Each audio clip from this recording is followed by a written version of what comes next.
प्रचार सभा जिसकी स्थापना महात्मा गांधी जी ने 1942 में की थी और उससे पहले लगभग मैं कह सकता हूं कि 2-3 दशक पहले ही दक्षिण भारत हिंदी प्रचार सभा का भी नाम आता है, जिसकी स्थापना स्वयं गांधी जी ने इंदौर वाले अधिवेशन में निर्णय लेकर तो उसकी स्थापना भी की थी।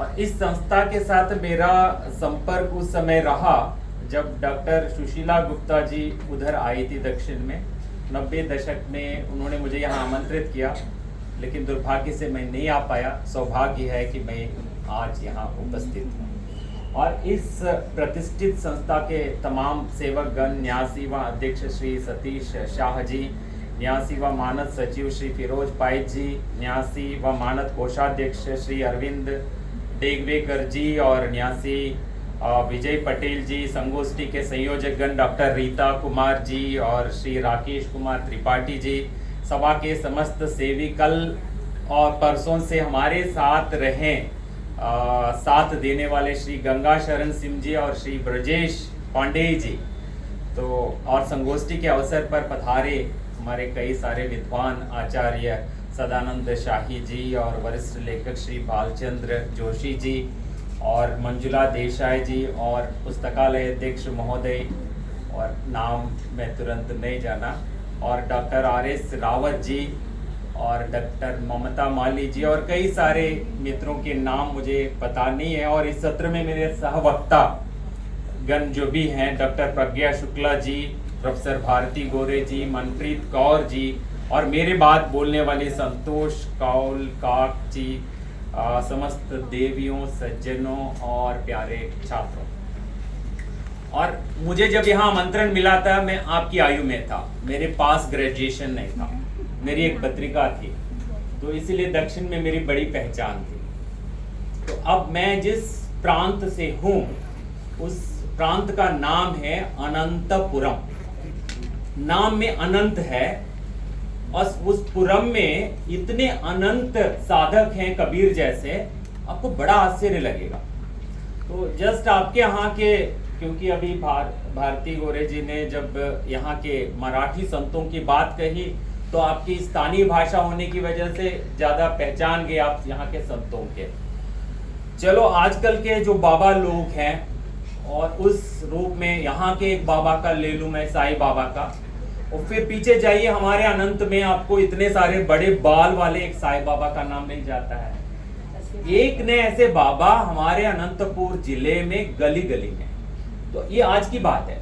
तो आप पीछे निकल जाएं तो मतलब सदियों पहले इतने सारे बाबा थे, उन पर ग्रंथस्थ करने के लिए कोई ऐसे विद्यार्थी आज नहीं बचे हैं, क्योंकि गूगल करने से गूगल मामा या गूगल आंटी कुछ नहीं बताते, इतने सारे संत हैं। तो ये सच्चाई बतानी है और मुझे जो विषय दे दिया पूरे दक्षिण भारत को लेकर, हाँ मेरे लिए प्यारा शब्द है वो, कि जब भी लिखता हूँ पूरे दक्षिण को लेकर लिखता हूँ, क्योंकि हिंदी में दक्षिण भारत उपेक्षित होता रहता है, हिंदी साहित्य के इतिहास में ही उपेक्षित है, उसको लेकर हमेशा लड़ता रहता हूँ। आचार्य रामचंद्र शुक्ल से लेके आज तक जितने सारे आपको शताधिक इतिहास है, उन सब में दक्षिण भारत उपेक्षित है। क्योंकि आप कहेंगे कि क्या कहाँ साहित्य है, आपके अपभ्रंश साहित्य शुरू कीजिए कर्नाटक से, वहीं से शुरू करना पड़ेगा आपको। स्वयंभू देव ने कर्नाटक में बैठकर अपभ्रंश साहित्य की शुरुआत की, तो आचार्य रामचंद्र शुक्ल को क्षमा कर देते हम, क्योंकि उन्होंने कालावधि बहुत पीछे ले ली, 1050 से या 75 से, जहां से भी आप ले ले, हम 6ठी सदी पीछे ले जाइए। तो अब मेरे पास जब दक्षिण की बात करते हैं और विशेषकर दक्षिण भारतीय भाषाओं में कबीर को ढूंढने की कोशिश करते हैं, कम अवधि नहीं लेना चाहिए मुझे, कम से कम 2000 वर्ष की अवधि लेनी पड़ेगी मुझे। और मैं उस प्रदेश से आ रहा हूं जहां जिसका प्रतिनिधित्व करूं, बहुत छोटा प्रदेश है पांडिचेरी, लेकिन मुझे 6 राज्यों का प्रतिनिधित्व करना है यहाँ पे। तो राज्य बढ़ते गए, बड़े होते गए, तो 6 राज्य हैं और राज्यों का नाम तक नहीं लूंगा मैं, क्योंकि आप सबके नाम तक नहीं ले पाए, क्योंकि मेरे जिले में ही इतने संत हैं जिनके नाम लेते मेरा समय कट जाएगा, तो मैं सीमित कर लूंगा। सीमित इतना करूंगा कि जब मैं नाम 6 ले रहा हूं, मतलब 6 राज्य कह रहा हूं, 6 नाम ही लूंगा, ज्यादा नाम नहीं लूंगा, तो आपको गारंटी दे रहा हूं। और भाषाओं की दृष्टि से देखिए, आप आर्य द्रविड़ कह रहे हैं, तथाकथित आर्य जितने भी नाम आप लिए, यहीं पे हम सारे आर्य परिवार के जितने भी नाम आ गए, जैसे गुजराती लीजिए, मराठी लीजिए, पंजाबी और भी हैं। तो मुझे पूरा दक्षिण का प्रतिनिधित्व लेना है। सो वहां पे द्रविड़ भाषाओं में भी 30 से ज्यादा है। हम कह देते 3 दर्जन भाषाएं कर लीजिए आप। तो 3 दर्जन भाषाओं में हम पंच द्रविड़ भाषाओं के नाम ज्यादा लेते हैं, तो उसमें भी एक को छोड़ दूं, 4 का नाम ले लूं, तो उस हिसाब से कम 4 ऐसे प्रतिनिधियों का नाम मैं लूं तो सही रहेगा। तो इतना जब मेरे पास बड़ा दायित्व है, तो थोड़ा सा मेरे पास घड़ी तो मुझे नहीं दिख रही है, लेकिन हाँ मेरे सामने है, तो मैं कोशिश करूंगा कि समयावधि का थोड़ा सा पालन मैं करूं, लेकिन थोड़ा समय मैं खींच भी लूंगा। अब देखिए, कबीर नाम लिया आपने, कबीर का बी र 3 अक्षर है, और उनको आप भक्ति के संबंध में बात करते हुए कहते हैं भक्ति द्रविड़ उपजी। तो वहीं से बात शुरू करनी है।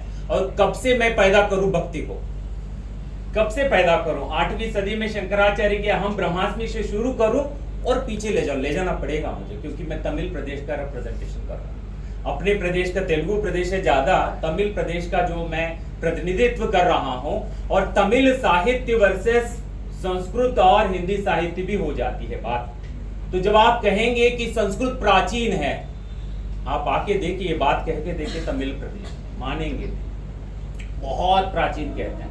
कम से कम 5000 वर्षों की प्राचीनता की बात होती है, और स्वयं इंद्र को वे अपने मतलब तमिल व्याकरण के विद्वान मानते हैं। ऐंदिरम के नाम से व्याकरण ग्रंथ की बात होती है। छोड़िए वो सारे जो भी संघ साहित्य की बातें हैं, छोड़कर अंतिम संघ के पास आ जाता हूं, तो तब पहली सदी से बात शुरू करनी पड़ेगी।